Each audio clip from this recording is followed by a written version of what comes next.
أعوذ بالله من الشيطان الرجيم بسم الله الرحمن الرحيم يا أيها الذين آمنوا كتب عليكم الصيام كما كتب على الذين من قبلكم لعلكم تتقون صدق الله العظيم سبحانك لا علم لنا إلا ما علمتنا إنك أنت العليم الحكيم. دا درشتم رکو شروع شو. د رکو دو خلاصی دی. اشاعت تعلیم په خلکو کې د الله د احکاماتو تعلیم عام کول او داغي اشاعت کول چې خلق د الله د قانون نه خبر شي. د دې رکو یو خلاصه ده. دویم دا چې اصلاح معاملات د خپل معاملاتو صحیح کول، یعنی د دین مخکې فوجداری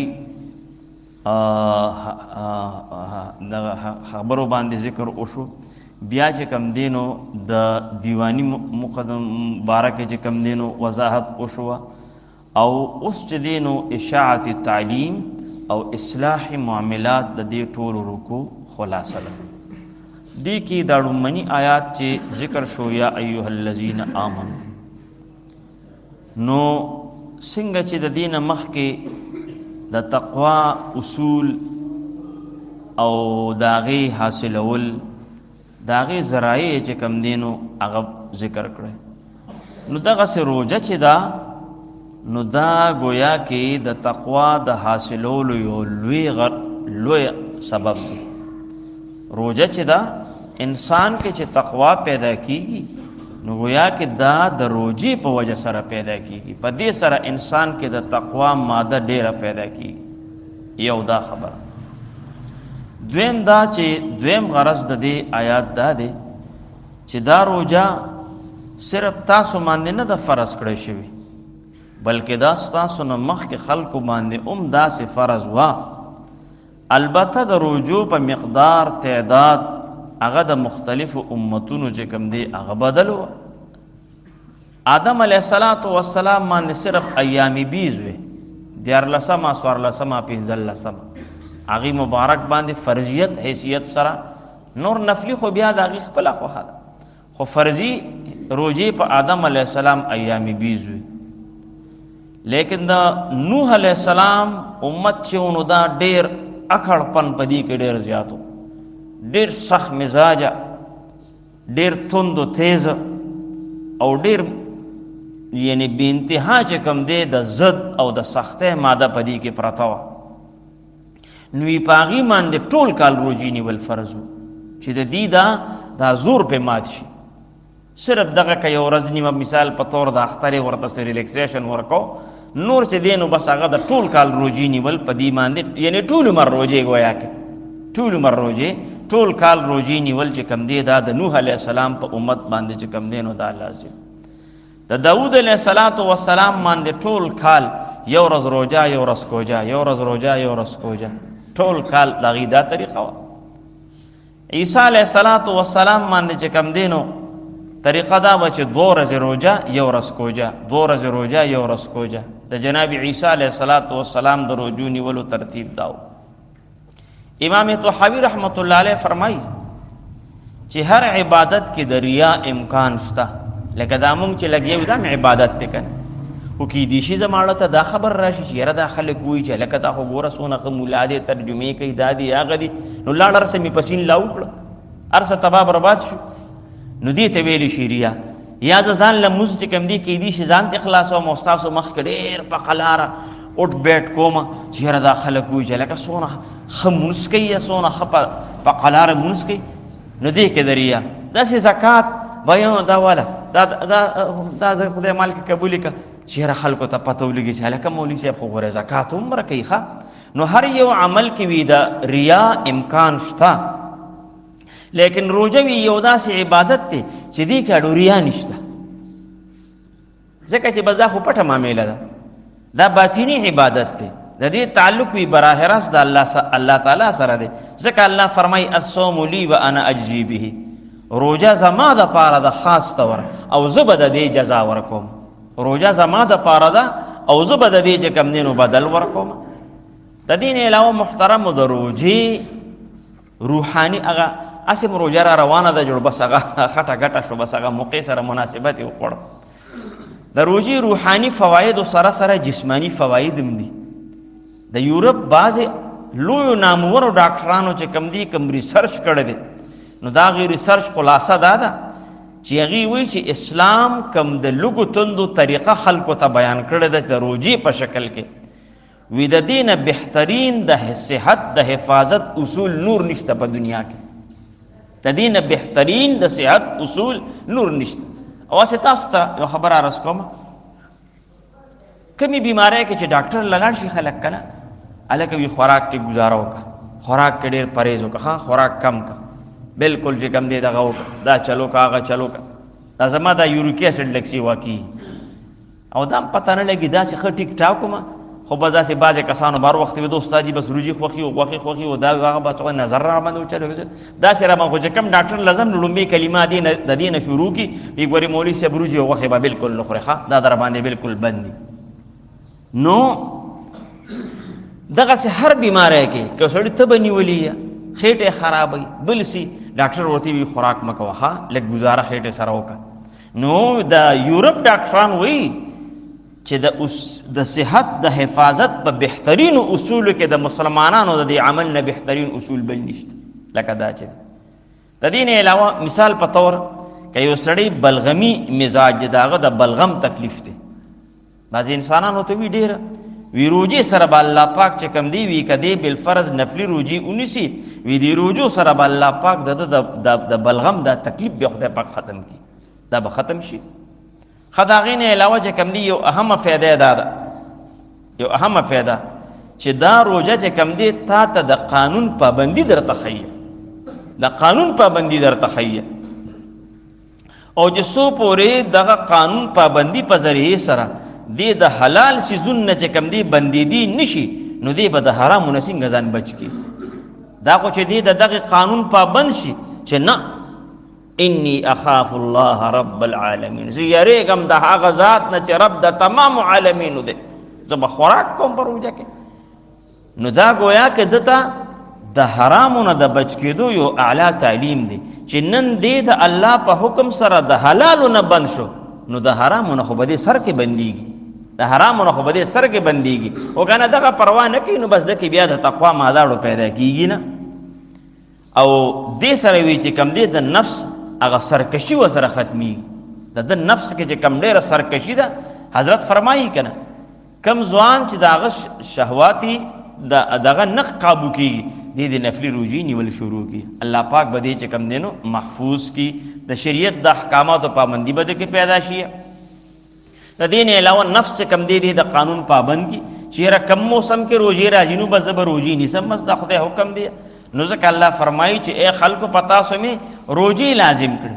سویام ټکې دلته راغلی دی سویام جمع ده د دې واحد چې کم دی هغه صوم دی او په لغت کې چې کم دی صوم څه ته وایي په لغت کې د عربۍ په لغت کې وی الامساک عما تنازع الیه النفس هغه څیز نه چې کم دی ځان ساتل چې د هغې طرف ته ستا نفس زور کوي ستا زړه غواړي چې دا کار مې وکړه دغه لغوي معنا ده چې ستا زړه او خواهش غواړي چې دا کار مې وکړی او د هغې نه په زوره ځان را بندولو نو دغه لغوي معنا ده.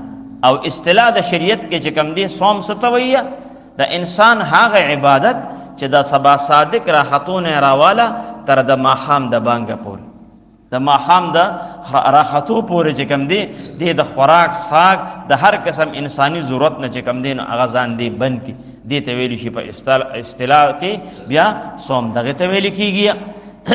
ډېر داسې یعنې مونږ خو لیدلي نه دي ښه اورېدلي هم ډېر دي چې داسې وخت راغی چې ډېر بېغیرته ځوانان روجې خوري ځوانان دا لږ موسم چې ګرم و دا اوس خو موسم له ښه کېدو طرف ته روان مخکې چې موسم ګرم یقین وکړه دلته ما ته یو دوه درې لکان راغلي وو ما ته هغې خبرې کولې ما توبې ویستې ما ته وی استاد جي ته څه نه خبرې وی لکان لګیا دي روجې خوري ما دا لکان نه دي دی له بنارسۍ په سرول غواړي دی ته چې کوم دی بنګړي اچول غواړي او دی ته لوپټۍ په سرول غواړي مې دومره او دیو خبره درته کوم الحمدلله چې په دې مسله کې ګوره د نارینو په نسبت زنانو کې مضبوطیا ډېره زیاته ده. زنانه به ډېرې کمې تاسو داسې معلومې کړي چې هغې قصدن ابدن روجې خوري او نارینه بې غیرته او هلکان ځوانان یې بې غیرته خوري. دا څونه د شرم خبره ده. داسې هلکانو سره خو تعلق مه ساتئ، خبرې مه سره مه کوئ. دا خو د سپین هم سوا بدتر شو چې دې د خدای قانون دونه ښکاره ماتوي. او بیا الله فرمایي د آیات اخر کې چې دا روزې مې در باندې ولې فرض کړې، چې در باندې لوږې تندې تېرومه. نه نه نه نه، د لوږو تند زما خدای پاک خو په خپل مخلوق ډېر خفه کېږي، ډېر زیات خفه کېږي. کار یې څه دی چې خلکو له تکلیف ورکوي. الله فرمایي چې تاسو کې تقوا پیدا شي، تاسو کې چې کم دی د نفس ضبط پیدا شي. گویا کې د تمام دین خلاصه دا ده چې انسان د تقوادار جوړ شي. که خبرې ډېرې زده شي، ډېرې وي، ناصح بنے خسارے عامل نہیں ہے کوئی. که خبرې ډېرې زده شي خو چې تقوا یو انسان کې را نشي که نه، نو بس د خپل زندگی چې کم دی اسې خرابه کړه. وی مولوی هرگز نشد مولای روم تا غلام شمس تبریزی نشد. وی مولانا روم به تر هغه وخته پورې مولانا روم اډو شوی نه وه که د شمس تبریز رحمت الله علیه تابعداري او غلامي ورته نه وه میلو شوې. دا خو هغه برکاتو، د هغه تصوف هغه برکاتو. نو د تصوف سره چې کوم دی په زندګۍ کې غوړوالی پیدا شي، دا یاد وساتئ. دا یو ناشنا قسم ذائقه ده، یو ناشنا قسم خوند دی. مولانا اشرف علي تانوي رحمه الله فرمایي دی چې د کم پیر صاحب نه بیعت کړو هغه هم عالم خو په علمي میدان کې د دې علم ډېر زیات اوچت 1400 کتابونه یې لیکلي دي. یا قاسم نانوتوي رحمت الله علیه، اشرف علي تانوي رحمه الله، دا خو د علم غرونه وه. او دی د حاجي امداد الله مهاجر مکی رحمت الله علیه نه بیعتونه کړي وه. نو چا ورته ووي صاحب مولانا اشرف علي صاحب ته ووي چې صاحب ټیک ته ستاسو پیر صاحب هم عالم دی خو ستاسو عمره عالم نه دی او تاسو د هغه نه بیعت کړی دی. نه ورته وي او وی مونږ چې څو پورې د حاجي صاحب نه په حاجي صاحب مشهور وي، څو پورې چې مونږ د حاجي صاحب نه بیعت نو کړی نو د مټیایانو پرستونه به هم تیارول چې کیک کې دومره سیزونه لګي، لډو کې دومره لګي. دا خو وی چې هر کلم بیعت وکړو نو د هر یو مټیای په خوند یې پوه کړو. څه مراد دی؟ یعنی مونځ به هم کو، نفلونه به هم کول، روجې به هم نیسلې او تلاوتونه، خو خوند او ذایقه نه معلومېده. د خوند او ذایقې په مطلب نه پوهېدو.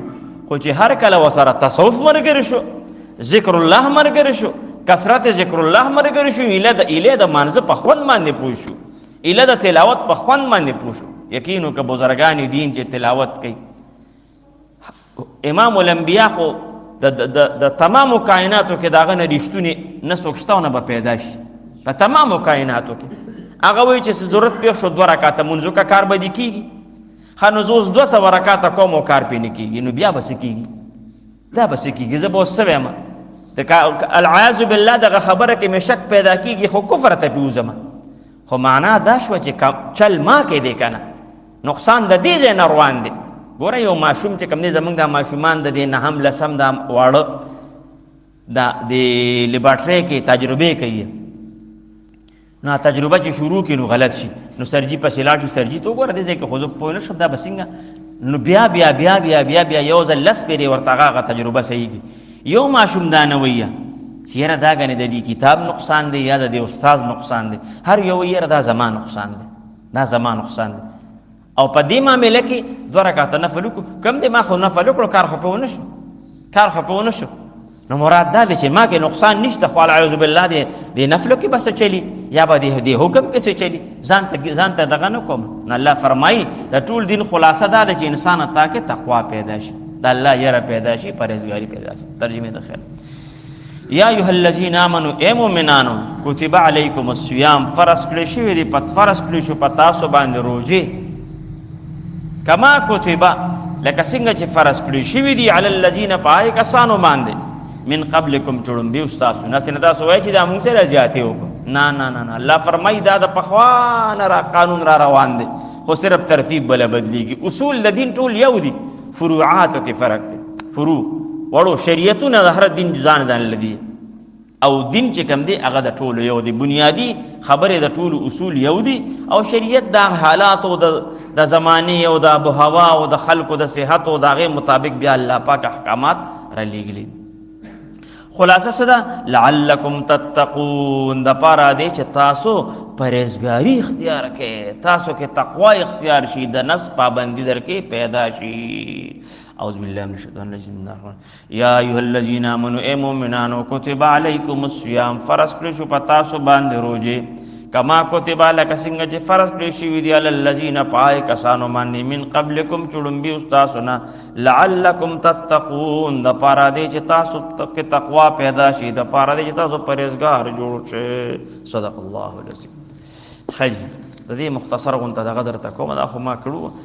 نبی علیہ الصلوۃ والسلام فرمایي چې مور بی عائشہ رضی الله پر روایت سره دا حدیث دی چې احب الشهور الى النبي صلی الله علیه وسلم شعبان، په تمام میاشتو کې نبی علیہ السلام ته چې ډیره خوښه میاشت هغه د شعبان و. او فرمای حضرت شعبان جنة من النار، شعبان چې دی دا د اور نه د بچ کېدو ډال دی، ډال څنګه چې بولټ پروف جیکټ باندې یا به بولټ پروف بختربند گاڑی باندې انسان د بهر گزار نه بچ کیږي، نو دقه چې کم دی د روزي باندې به د جهنم د گزار نه بچ کیږي. نو فرمای وعن النبي صلی الله علیه وسلم، نبی صلی الله علیه وسلم فرمایل شعبان الشهر، شعبان زما میاشته، ورمضان شهر امتی، او رمضان زما د امت میاشته. او بیا فرمای شعبان هو المکفر، شعبان چې دی دا دی کې د روزي اونیولې نو دا د ګناهونو رجون کې میاشته، ورمضان هو المطهر، او رمضان چې دا هغه بیا پاکون کې میاشته، هغه کې بیا مکمل ستا ور حال انګوشي صفات وترشي. اسامه رضی الله تعالی عنہ فرمای قلت یا رسول الله صلی الله علیه وسلم، بما وی چې د خدای پیغمبره رأیتک تصوم من شعبان صوما لا تصومه فی شیء من الشهور الا فی شهر رمضان. بما یا رسول الله صلی الله علیه وسلم، تاسو خو د رمضان نه علاوه په شعبان کې دون ډیری روزي نیسئ چې دون ډیری روزي تاسو په بل میاشت کې ما نه لیدلې. حضرت راتو فرمایل ذالک شهر، دا یو داسې میاشت ده یغفل عنه الناس چې د دین خلق غافل شي، بے پروا شي. بین رجب و رمضان، لومبه بزرګ میاشت راشي نو خلق هغې لږ اهتمام وکړي، به بزرګ میاشت ده، او ورپسې د رمضان د میاشتې اهتمام وکړي. دې منځنۍ میاشت کې د خلق ځان بے پروا کړي، په دې بے پروا کې حضرت فرمایل وترفع فيه اعمال الناس، په دې کې د خلکو اعمال الله ته خصوصي طور پیش کول شي. فاحب ان يرفع عملي وانا صائم، حضرت فرمایل زما دا خوخه ده چې زما عمل چې کوم دی هغه الله ته اوخیږي په داسې حال کې چې زه روزه پخلم، زما روزه. او بیا فرمایي ورپسې چې نقو ابدانکم بصوم شعبان، د شعبان پر روزو سره خپل اندامونه صفا کې د ګنا نه، څه د پاره لصيام رمضان، شهر رمضان، د رمضان شریف د روزو د پاره. فما من عبد يصوم 3 ايام من شعبان، نشته د داسې یو بنده چې د کم از کم په شعبان کې یو 3 روزي ونیولې، او ثم يصلي علي مرارا قبل افطاره، او بیا د روزه ماتي په وخت کې یو څو کرته په ما درود وي. حضرت فرمای په ما درود وي روزه ماتي وخت کې، الا غفر الله له ما تقدم من ذنبه، مگر چې دا کار وکړه الله به ټول ګناهونه دته معاف کړي، ټول ګناهونه به الله دته معاف کړي. او بیا فرمایل چې فضل رجب علی سائر الشهور، دا رجب میاشت د زبرګ میاشت په ټول میاشتو باندې داسې حیثیت او فضیلت لري که فضل القرآن علی سائر الکلام، لکه قرآن پاک چې په ټولو کتابونو باندې حیثیت لري. رجب داسې پوزیشن دی. وفضل شعبان علی سائر الشهور کفضلی علی سائر الانبیاء، او در شعبان میاشت په نورو میاشتو کې داسې فضیلت لري حضرت فرمایل لکه زما فضیلت چې په نورو پیغمبرانو کې په نور انبیاء کرامو کې دي. وفضل رمضان علی سائر الشهور کفضل الله علی خلقه، او د رمضان شریف فضیلت داسې دی لکه چې د الله فضیلت په خلقو باندې دی. نو گویا کہ ہر یو خپل خپل ځای کې ډېر لوی حیثیت لري.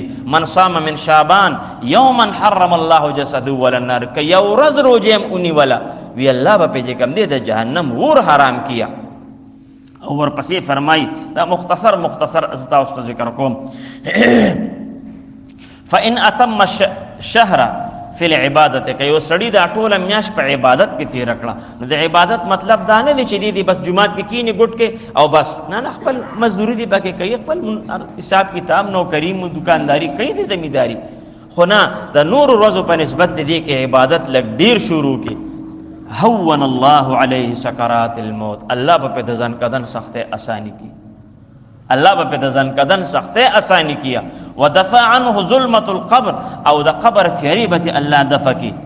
وستر اللہ عورته یوم القیامہ، او اللہ بے دا قیامت پرز باندے پردہ ساتی. او دا یو حدیث بل بیانون بجب دعاو.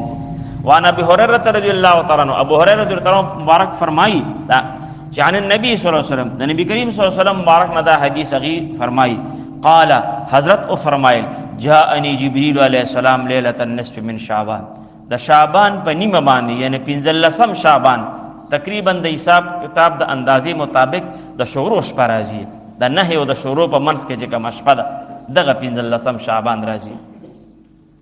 وی حضرت فرمائی چی پا دغی پنزلسم شعبان ماندی جبریل علیہ السلام راغی. وقال و ماتے فرمائل یا محمد صلی اللہ علیہ وسلم، وما تیوی چی ارفع رأسک الى السماء، پاس تاسو اسمان طرف تا گورے برا گورے. نوی ما دا سے حیران غنتشم فقلتو ما هذه اللیلہ، میں چی یرورا دا دیش پہ سہ حیثیت تے سہ حقیقت تے چی تاسو تشریف روڑو او دمر دیش آتے وی چی برا گورا سہ دیش پاک سہ حالات تی. قال جبریل علیہ السلام فرمائل هذه لیلۃ دایو داس شپدا یفتح اللہ فیہا 300 باب من ابواب الرحمہ، اللہ تعالیٰ پا دیش پمان دی 300 خصوصی در رحمت دروازے کلاوئی، پا دیش پمان دی 300 خصوصی در رحمت دروازے کلاوئی. یغفر اللہ لجمیع، طول خلقو تا اللہ بخنو کے من لا یشرک بھی شیئا، بس ہر ہاگا چاہتا بخنو کے چی اللہ سرے شرک ندے جو کرے. کہ ارسونا گناہگار دے اللہ و تا بخنو کے خدای دے پاک زمون نمونہ راولیا.